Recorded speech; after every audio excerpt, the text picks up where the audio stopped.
জুলুমের মূল কারণ কেন তুমি ইসলাম গ্রহণ করেছো, আর কোনো কারণ নেই।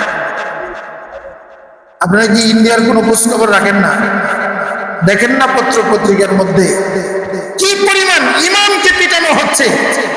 কোন ধরনের অপরাধ নেই, সে ইমাম এই জন্য পিটাচ্ছে, সে মসজিদ থেকে বের হয়েছে, ইমাম ফজরের নামাজের জন্য মসজিদে যাচ্ছে, তাকে সেখানে ধরে পিটানো হচ্ছে। মুসলিম মেয়ে বুরকা পরার কারণে তার নেকাব খুলে দিয়ে তার উপরে অত্যাচারের স্টিম রুলার চালানো হচ্ছে। ফিলিস্তিনের মুসলমান আজকে কি ধরনের তারা অত্যাচারের শিকার, যাদেরকে তারা বন্দী করেছে, নিরপরাধ মানুষগুলোকে, যুবক ছেলেগুলোকে শহীদ করে দেওয়া হচ্ছে, নির্বিচারে হত্যা করা হচ্ছে, কোন ধরনের অন্যায়ের কারণে নয়, একটাই অপরাধ, সেটা কেন সে মুসলিম, ইসলাম কেন তার ধর্ম, কুরআন কেন তার কিতাব, নবীজি কেন তার এই উম্মতের রাহবর, এটাই তার অপরাধ। আল্লাহ তাআলা বলছেন, ওয়ামা আসাবাকুম মিন মুসিবাতিন ফাবিমা কাসাবাত আইদিকুম, তোমাদের উপর যে বিপদ আসছে এটা তোমাদের কর্মের ফল, হাতের কামাই। কিন্তু আল্লাহ রাব্বুল আলামিন সব অপরাধের পাকড়াও করেন না। ওয়ায়াফু আন কাসীর, আল্লাহ তাআলা অনেক অপরাধীর অপরাধকে মাফ করে দেন, অনেককে আল্লাহ মাফ করে দেন। যদি আল্লাহ তাআলা প্রত্যেক গুনাহগারকে, প্রত্যেক অপরাধীদেরকে আর অপরাধীর কারণে পাকড়াও করতেন, পৃথিবীতে এই প্রজন্মের বর্তমান পৃথিবীতে একজন মানুষ বেঁচে থাকা তার জন্য কঠিন হতো, পৃথিবীতে মানুষ পাওয়া যেত না। আল্লাহ তাআলা পাকড়াও করতেন। আল্লাহ তাআলা তাদেরকে হয়তো ভূমিকম্পের মাধ্যমে, অথবা জমিনের নিচে ধসিয়ে, অথবা পাথর চাপা দিয়ে, অথবা আপনার বজ্রপাতের মাধ্যমে, যে কোনো আযাব দিয়ে আল্লাহ তাআলা তাদেরকে ধ্বংস করে দিতেন। হাদিসের মধ্যে আছে, বনি ইসরাইলের মুসা আলাইহিস সালামের সাথীরা জব্বারিনদের সাথে যুদ্ধে যাচ্ছিল। তখন ওই জব্বারিনের পক্ষ থেকে বালাম বাউরা নামে মুস্তাজাবুদ দাওয়াত এক লোক ছিল, তার কাছে আসতো, বলল, মুসা আলাইহিস সালাম এবং তার বাহিনী আসতেছে, আমাদের বিরুদ্ধে লড়বে, তুমি একটু আমাদের পক্ষে দোয়া করো, তাদের বিরুদ্ধে দোয়া করো, বদ্ধ করে দাও। সে বলল, সম্ভব না, নবীর বিরুদ্ধে বদ্ধ করা যাবে না। সে বিধর্মী নাসারা ছিল, সে অন্য ধর্মের অবলম্বী ছিল, কিন্তু সে বলল যে না না, নবীর বিরুদ্ধে বদ্ধ করা যাবে না। এরপরে কিছু হাদিয়া তোহফা দিল বিবির মাধ্যমে। এবার বলল যে ঠিক আছে, এবার খচ্চরের উপরে সওয়ার হয়ে পাহাড়ে যাচ্ছিল, নবীর বিরুদ্ধে বদ্ধ করবে। খচ্চর বসে যায়, আবার পিতনা দিয়ে তাকে উঠিয়ে আবার চলতে বলে, কিছু দূর সামনে গিয়ে আবার বসে যায়। এবার আল্লাহ তাআলা খচ্চরের জবান খুলে দিলেন।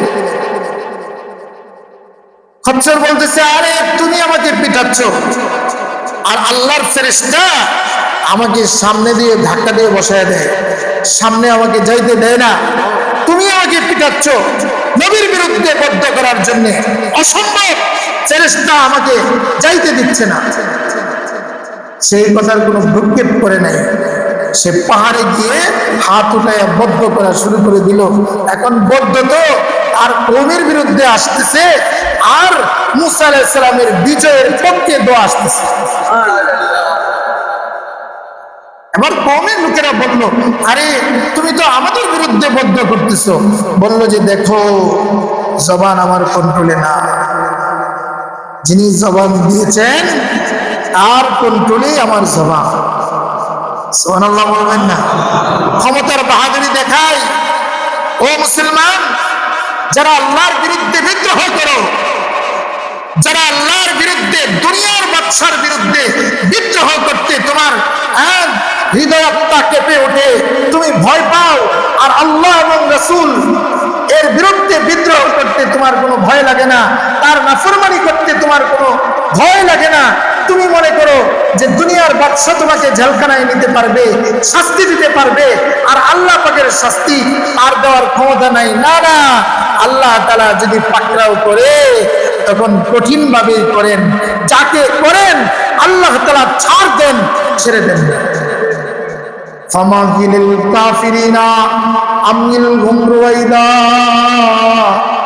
ফামাহিলিল কাফিরিনা আমহিলহুম রুওয়াইদা।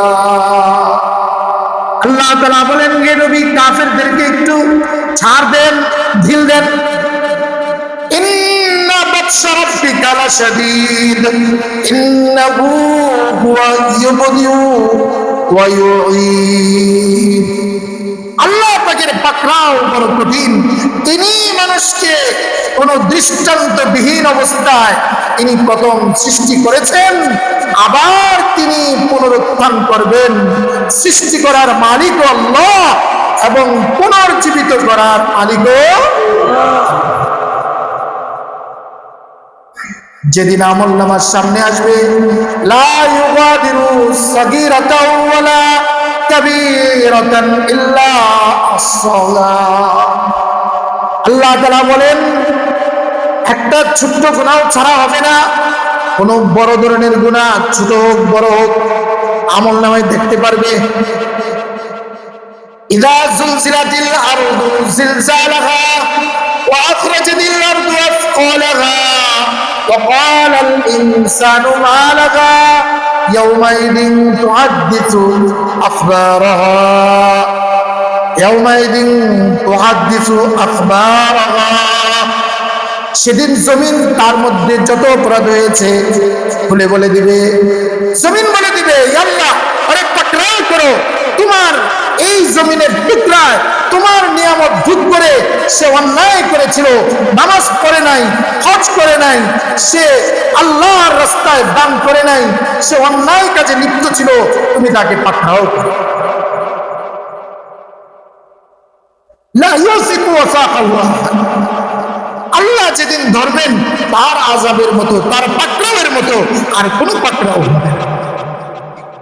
এই জন্য মোহতারাম, আমরা এখন যে সময়টুকু পার করছি, এই সময়টুকু এটা স্বাভাবিক কোনো সময় নয়। মুসলমানদের উপরে দুর্ভিক্ষের সময় যাচ্ছে। আমরা এসিতে আছি, বুঝি না। আমরা হয়তো ব্যাংকে টাকা আছে, এই টাকা দিয়ে খাবার কিনি, অথবা আমার কর্মচারী আছে বাজার করে নিয়ে আসে।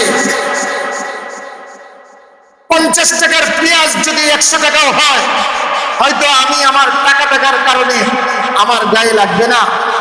কিন্তু যে লোকটা দৈনিক 200 টাকা কামাই করে, সেই লোকটার 5টা সন্তান নিয়ে, পরিবার নিয়ে আধা কেজি পেঁয়াজ কিনতে যদি 50 টাকা খরচ হয়ে যায়, 1 কেজি চাল কিনতে যদি 100 টাকা খরচ হয়ে যায়, তাহলে তার পেটের মধ্যে, তার ঘরে রান্নার জন্য হয়তো মাস চলে যাবে, কিন্তু এক টুকরা গোশত রান্না করার সুযোগ হবে না।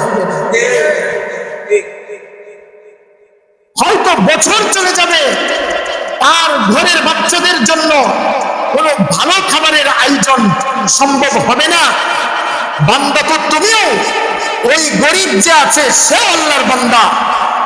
এমনকি হাদিস শরীফের মধ্যে আছে, বান্দার গুনাহের কারণে যখন আযাব হয়, তখন আল্লাহর মাখলুক যারা মাসুম নিষ্পাপ, যাদের কোনো গুনাহ নাই, তারাও পর্যন্ত কষ্ট করে। ওই অনাবৃষ্টির কারণে যখন পানির অভাব দেখা দেয়, তখন পাখিরাও কষ্ট পায়, গরু ছাগলও কষ্ট পায়। ওদের কোনো গুনাহ নাই, কিন্তু মাখলুকের নাফরমানির কারণে যখন আল্লাহর গজব আসে, আল্লাহর আযাব আসে, হয়তো বন্যা হয়ে গেল, জঙ্গলের পাখিরা, জঙ্গলের মাটির নিচে, জঙ্গলের ভিতরে যে সমস্ত প্রাণীরা থাকে, ওরাও তার নিজ ঘরে আরামে থাকতে পারে না। বন্যার পানিতে তারাও বেশি চলে যায়। আমার ভাইরা, এই আযাব, এই বদদোয়া তখন তাদের মুখ থেকে আমাদের জন্য আসে, আল্লাহ তোমার যে বান্দার অপরাধের কারণে আজকে আমরা কষ্ট ভোগ করতেছি, তুমি তাদেরকে ছাড় দিও না। ও মুসলমান, এই আযাব গজব শুধু আমাদের কীর্তিকলাপের কারণে শুধু এতটুকুই নয়, বরং এই আযাব আসার কারণ আমাদের অপরাধের কারণে। মাসুম বেগুনাহ ওই নিষ্পাপ লোকগুলো তারাও কষ্ট পাচ্ছে এবং তাদের বদ্ধর কারণে আমাদের উপরে আযাব গজব চেপে বসছে।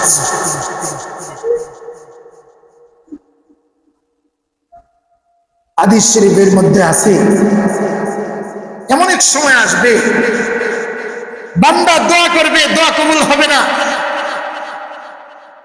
বান্দা বুজুর্গদেরকে দিয়ে দোয়া করাবে, দোয়া কবুল হবে না। দোয়ার দরজা বন্ধ হয়ে যাবে। কেন? যখন মানুষ চোখের সামনে অন্যায় কাজ করতে দেখবে কিন্তু বাধা দিবে না,